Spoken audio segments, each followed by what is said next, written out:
میرے جو سلمان رشدی کے ویوز ہیں وہ برقع کے داد کے انٹرویو کے اندر میں نے دیے ہوئے ہیں. واحد پاکستان کا لیڈر. باقی تو ہمارے لیڈرز اس کے خلاف بات نہیں کرتے تھے کیونکہ مغرب میں اس کی بڑی سپورٹ تھی.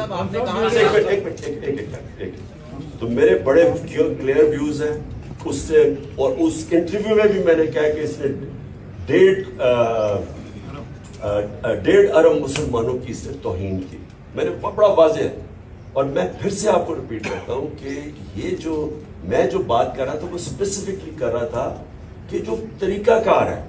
اور میں پھر سے آپ کو کہتا ہوں کہ اگر آپ یہ اس کو الاؤ کر دیں گے, اجازت دے دیں گے, جو سری لنکا کے اندر انہوں نے اس کو فیصلہ کیا کہ یہی اس نے کیا ہے توہین اور ساروں نے پکڑے چلا دیا اس کو.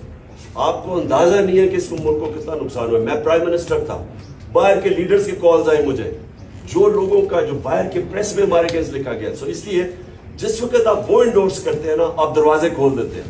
کہیں بھی جا کے کوئی فیصلہ کرے جی فلاں نے توہین کیا اس کو مار دیں. اس کے میں صرف پروسیجر کے پوائنٹ تھا. سلمان رشدی میرے خیال میں بہت بڑا فتنہ تھا. میرے بڑے اس کے اوپر کلیئر ویوز ہیں.